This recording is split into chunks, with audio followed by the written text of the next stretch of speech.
Let's talk about what informs our work theoretically, in terms of the treatment we do, research that's been done in the field. It's a family systems perspective, as I mentioned. So we have a phrase in our books, change the dance, change the child. In other words, change the dynamics of the system. We're talking about family systems and community systems too. School, criminal justice and legal, and medical, and child welfare system, and so on, that affects the child and the family.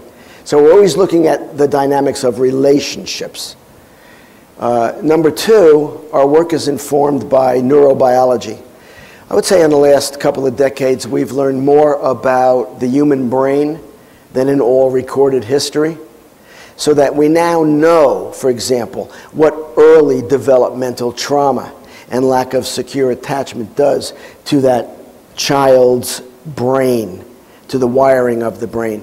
And more importantly, we know how to intervene therapeutically to help that child rewire part of the brain we'll talk about, called the limbic system of the brain. So neurobiology, very important. Number three, obviously attachment. So two things. Number one, we have to look at healthy attachment.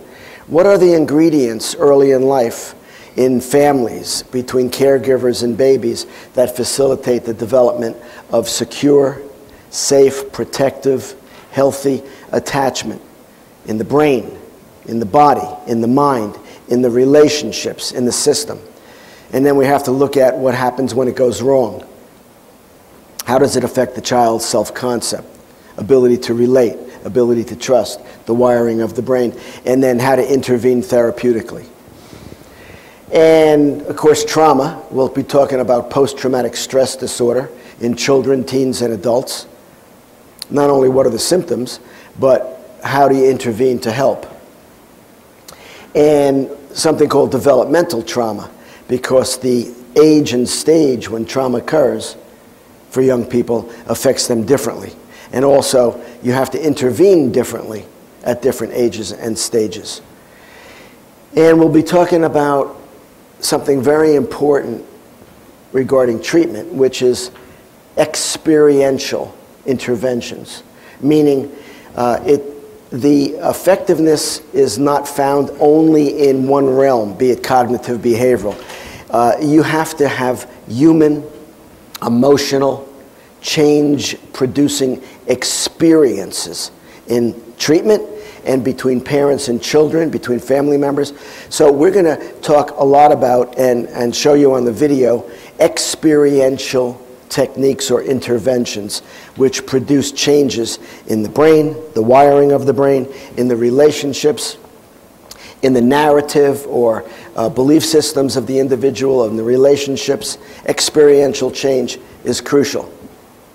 Our therapy is holistic, or what you might call integrative. We're coming in through a lot of doors: psychological, social, biological, cultural, spiritual, in terms of belief systems in something bigger than just yourself, meaning and purpose in life, for example.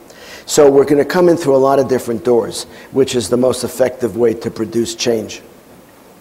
And lastly, we focus a lot on the field of positive psychology, not only focusing on what's wrong, but focusing on what's right.